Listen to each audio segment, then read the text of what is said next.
Hello, good morning students.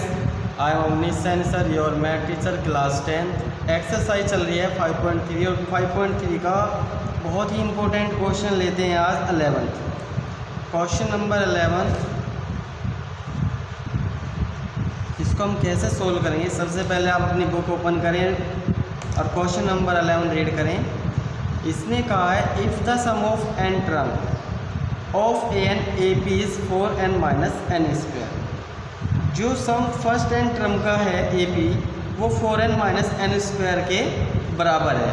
तो इसका मतलब जो एस एन है वो आपका 4n माइनस एन स्क्वायर है। नेक्स्ट पढ़ें, इसमें लिखा है फिर what is the first term. इसका मतलब हमें क्या है, पहली उसकी टर्म बतानी है, फर्स्ट टर्म क्या होगी।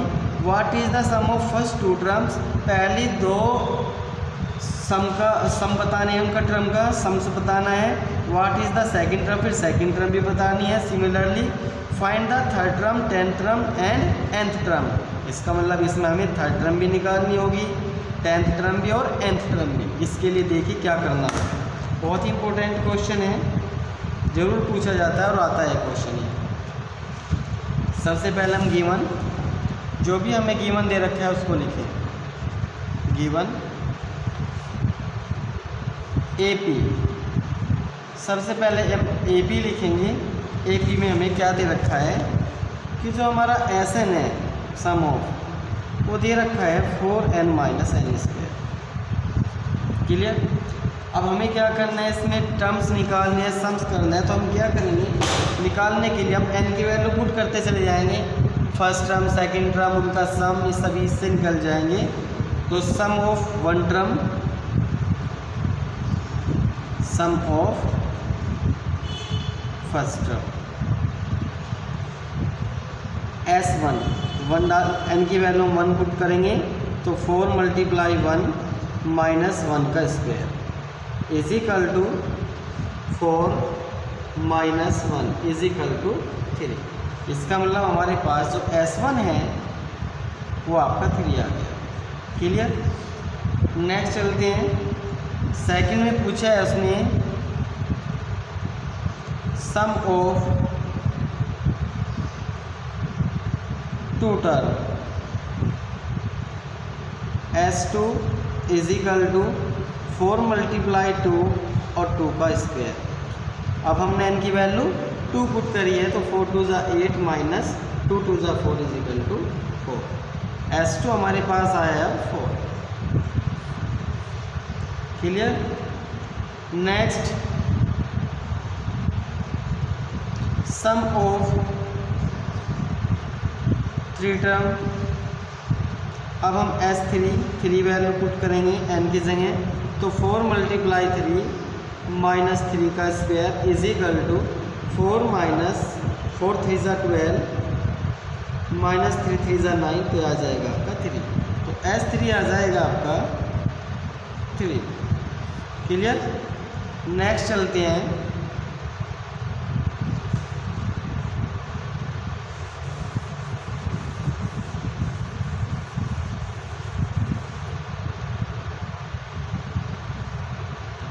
सम ऑफ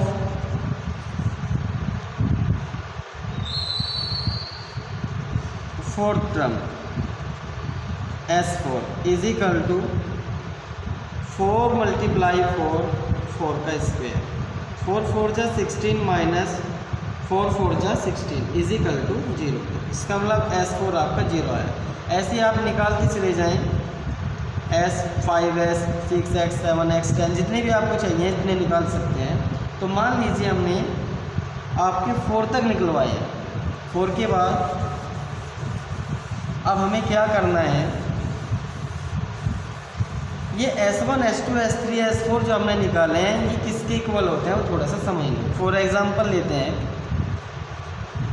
इसके बीच मान लीजिए हमारे पास कोई AP है 2 4 6 ATC हो सकती है और हमें पता है फर्स्ट टर्म इसकी 2 है और D common difference 4 minus 2 is equal to 2। Clear. तो यदि हमें ये कहा है फर्स्ट टू टर्म का सम निकालिए तो फर्स्ट टू टर्म को आप कैसे लिखेंगे। मान लीजिए first 2 is equal to term निकालनी है तो 2 + 4 इज इक्वल टू क्या आ जाएगा 6। ऐसे आपको S1 निकालना है तो S1 फर्स्ट टर्म लेंगे, ये क्या हो जाएगा 2। आपको S3 चाहिए तो आप क्या करेंगे 2 + 4 + 6 = 10 to 12। क्लियर। अब जो फर्स्ट टर्म है हमारी ये किसकी इक्वल होती है, हमें पता है जो S1 है हमारा A1 की इक्वल होता है। क्लियर। ऐसे आप जो S2 लिखेंगे, S2 को क्या लिखेंगे, S2 में आपको क्या करना पड़ेगा, S2 - S1 करना पड़ेगा, जिससे आपकी S2 फाइंड हो जाएगी। तो S2 कितना है हमारे पास 6 और S1 हमने कितना निकाला था 2, तो = क्या है 6 - 2 4। तो देखिए आप ये जो सेकंड है आपका 4 इक्वल है ना, तो इसका मतलब ये S2 जो होगा वो किसके इक्वल होगा, A2 के इक्वल होगा।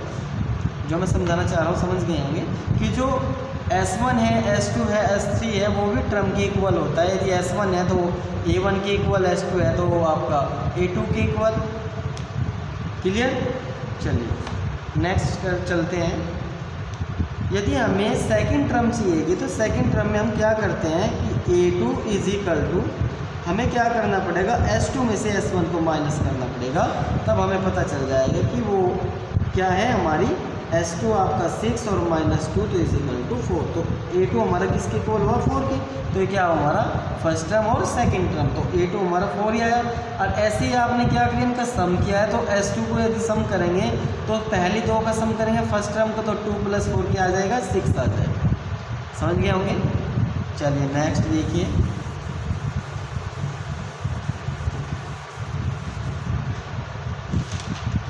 नेक्स्ट क्या करना है, अब क्वेश्चन पे आते हैं। नाउ क्वेश्चन पे आते हैं तो क्वेश्चन में सबसे पहले क्या पूछा है, उसने पूछा है कि what is the first term, तो उसकी पहली टर्म क्या होगी। तो फर्स्ट टर्म आपने निकाल ली है, फर्स्ट टर्म वो किसके इक्वल है, फर्स्ट टर्म A1 के, तो A1 हमारा क्या हो जाएगा S1, तो इसका मतलब क्या आ जाएगा 3। ये फर्स्ट आंसर आ गया।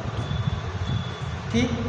सेकंड में पूछा है उसने फिर कि what is the sum of first 2 terms, हमें 2 का सम निकालना है। पहले 2 sum of 2 terms, sum of 2 terms, तो सम ऑफ 2 टर्म्स किसके इक्वल है हमारे A2 के, तो A2 क्या है हमारा S2, तो S2 आपने फाइंड किया तो वो क्या आया था 4। ये आपका आंसर आ गया, हो गया। थर्ड में क्या पूछा है फिर, थर्ड क्वेश्चन में पूछा है उसने कि what is the second term. अब हमें सेकंड टर्म बतानी है। सो सेकंड टर्म क्या हो जाएगी, तो सेकंड टर्म को हम क्या लिखेंगे, A2 = सेकंड टर्म A2 होती है, तो हमें क्या करना पड़ेगा S2 में से एक कम S1, तो हमारी A2 टर्म आ जाएगी। तो S2 टर्म्स क्या थी हमारी, S2 टर्म्स थी हमारी 4 और S1 टर्म थी हमारी 3, तो क्या आ जाएगा 1 आ जाएगा। ये भी आपका आंसर आ गया है। 3 क्वेश्चन आपके कंप्लीट हो गए हैं। नेक्स्ट अब उसने क्या पूछा है, फर्स्ट 2 टर्म्स होगी, what is the second term, तो सेकंड टर्म आपकी आ गई है 1। तो सिमिलरली ऐसे ही आप फाइंड 3 टर्म्स, थर्ड निकालिए, 10 निकालिए और nth टर्म निकालिए।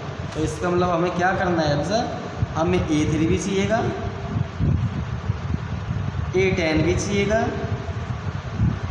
और nth टर्म भी चाहिए AN। क्लियर। इसके लिए हमें क्या पैटर्न यूज़ करना पड़ेगा, एज पर पैटर्न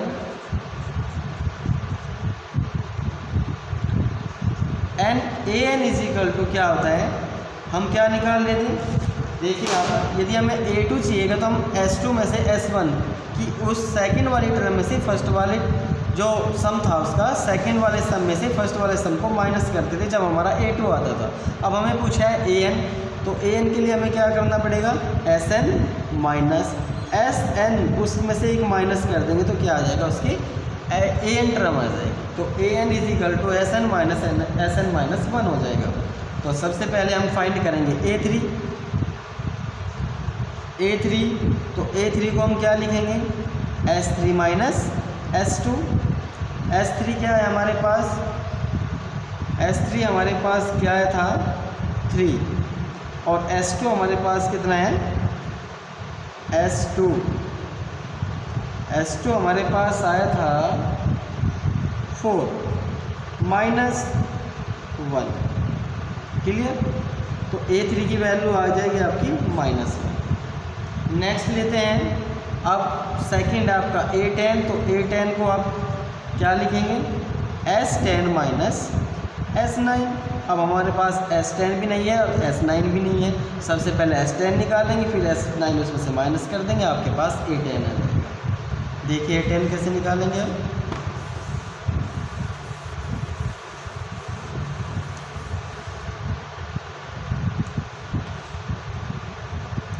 तो आपके पास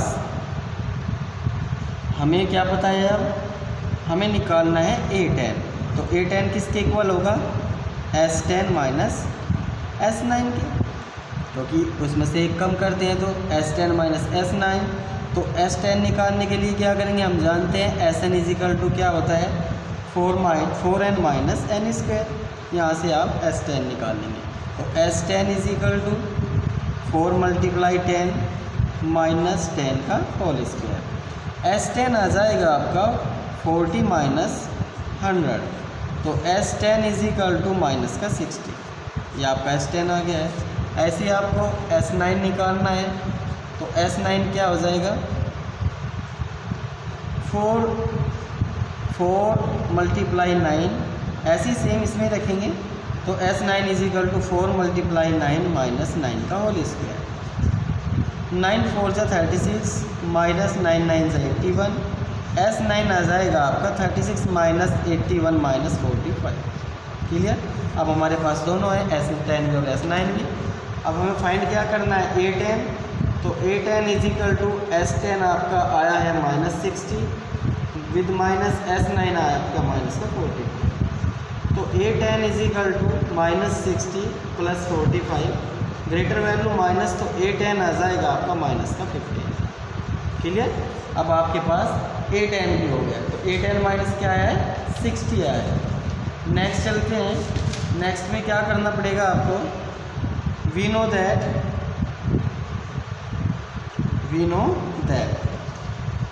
अब आपको निकालना है AN। nth टर्म भी कहा है उसने। तो AN = क्या होता है, SN - SN - 1। SN हमारे पास है, SN - 1 हम निकाल लेंगे, उससे आपकी फाइंड हो जाएगी SN। क्लियर। नेक्स्ट चलते हैं।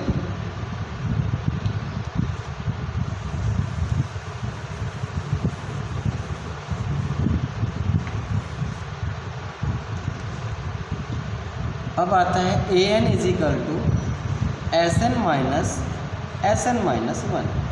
ठीक। अब SN की वैल्यू हमारे पास है, SN को हमने क्या लिखा था, 4n - n²।